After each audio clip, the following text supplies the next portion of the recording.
18 वर्ष पूरा भएका र 60 वर्ष ननागेका 40,000 श्रमिकलाई रोजगार दिँदै काठमाडौँ महानगरपालिका अनलाइनबाटै फर्म भर्न सकिने र सरकारी विद्यालयमा अध्यापन गराउने शिक्षकहरूलाई राजनीति गर्न बन्देज, राजनीति गरेको थाहा पाएमा तत्काल पदबाट बर्खास्त गरिने, साथै काठमाडौँ महानगरपालिकाले प्रधानाध्यापक नियुक्त गर्दा खुला प्रतिस्पर्धा गर्ने। आदरणीय दर्शक महानुभाव, नमस्कार।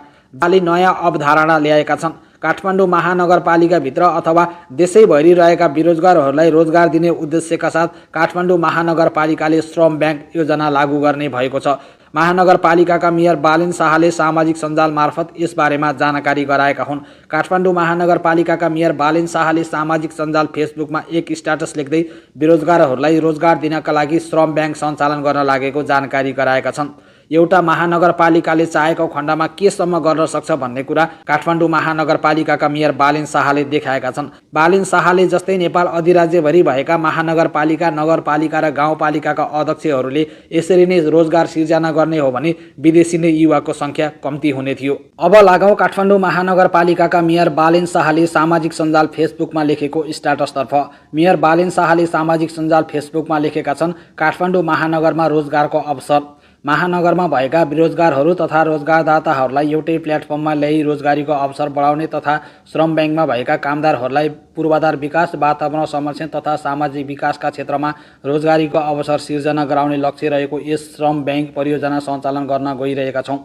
महानगरले स्थापना गर्ने श्रम ब्याङ्कले बेरोजगार युवाहरूको विवरण सङ्कलन गर्ने, उनीहरूलाई शून्य बेरोजगार गौरवको योजना मार्फत आवश्यक प्रशिक्षण दिने, रोजगारदाताको आवश्यकता अनुसार श्रममा पठाउने, निजी क्षेत्रको उद्योग कल कारखाना व्यवसायमा पठाउने, सरकारी विकास निर्माणका कार्य तथा अन्य परामर्श कार्यमा लगाउने जस्ता कार्य यसले गर्छ।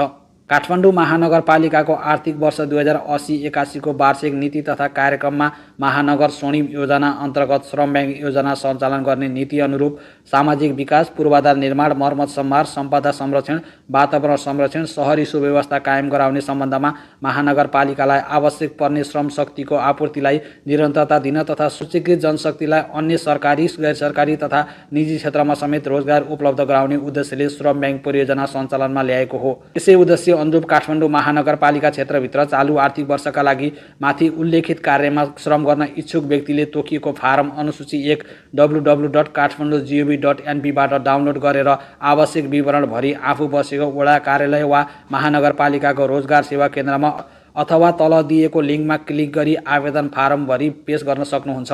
साथै काठमाडौँ महानगरपालिकाले चालु आर्थिक वर्षमा पटके वा दैनिकी जेलादारीमा काम लगाउँदा काठमाडौँ महानगरपालिकावासीलाई विशेष प्राथमिकतामा राखी सूचीकृत दर रेटका आधारमा पारिश्रमिक पाउने गरी श्रमशक्तिको उपयोग गरिनेछ र आर्थिक वर्ष 2080-81 मा महानगरका लागि आवश्यक श्रमशक्ति दैनिक ज्यालादारी वा पटकेमा लिँदा यसै सूचीकरण बमोजिम मात्र लिने बेहोरा समेत जानकारी गराइन्छ भन्दै मेयर बालेन शाहले यसरी बताएका छन्। साथै मेयर बालेन शाहले श्रम ब्याङ्कमा आबद्ध हुनका लागि आवश्यक पर्ने डकुमेन्टको बारेमा पनि यसरी जानकारी गराएका छन्। 1 नम्बरमा छ काठमाडौँ महानगरको स्थायी बासिन्दा वा महानगरको करदाता वा महानगरभित्र बसोबास गर्ने नेपाली नागरिक।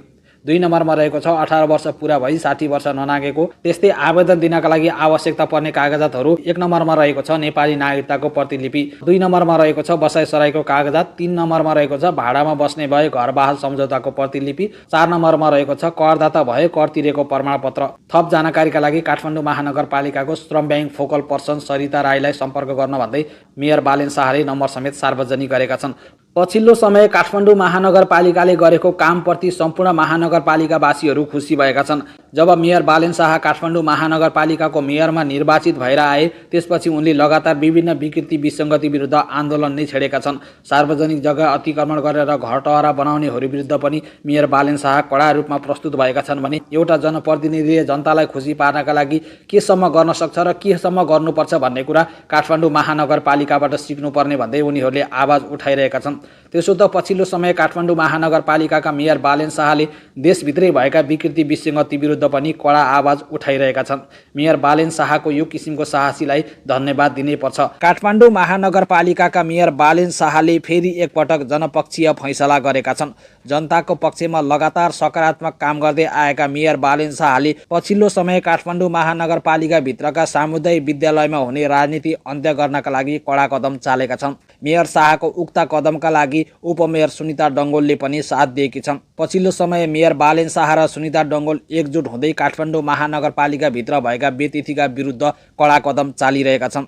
काठमाडौँ महानगरपालिकाको पछिल्लो निर्णय अनुसार अब उपरान्त काठमाडौँ महानगरपालिकाभित्रका कुनै पनि विद्यालयमा अध्यापन गराउने शिक्षकहरूले राजनीतिमा संलग्न हुन पाउने छैनन्। राजनीतिमा संलग्न भएको खण्डमा काठमाडौँ महानगरपालिकाले तत्काल कारबाही गर्नेछ। साथै काठमाडौँ महानगरपालिकाको पछिल्लो निर्णय अनुसार अब उपरान्त कुनै पनि सामुदायिक विद्यालयको प्रधानाध्यापक हुनका लागि खुल्ला प्रतिस्पर्धा गर्नुपर्ने भएको छ।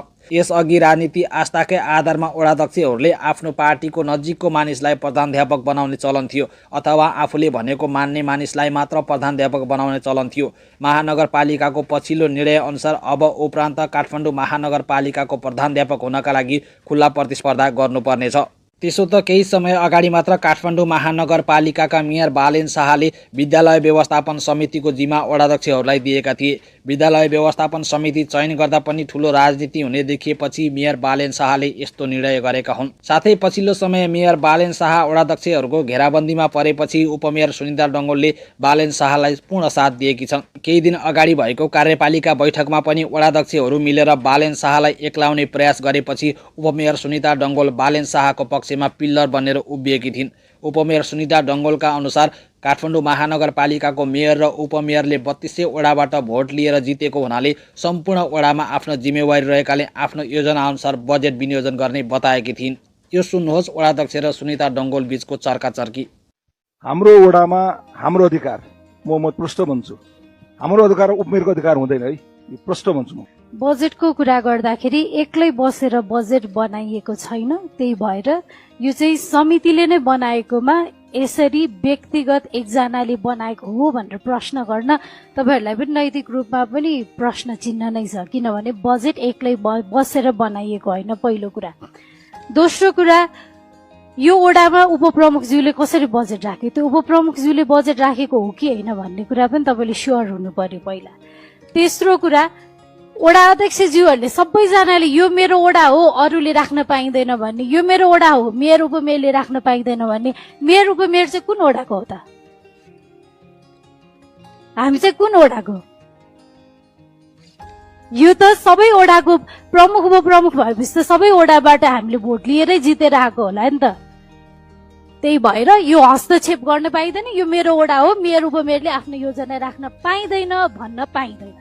उक्त कार्यपालिका बैठकमा केही वडाध्यक्षहरूले आफ्नो वडाभित्र मेयर र उपमेयरले कुनै पनि योजना ल्याउन नपाउने भन्दै विरोध गरेपछि उपमेयर सुनिता डङ्गोलले वडाध्यक्षहरूलाई कडा जवाब फर्काएकी थिइन्। सुनिता डङ्गोलका अनुसार उपमेयर र मेयर पनि 32वटै वडाको मतबाट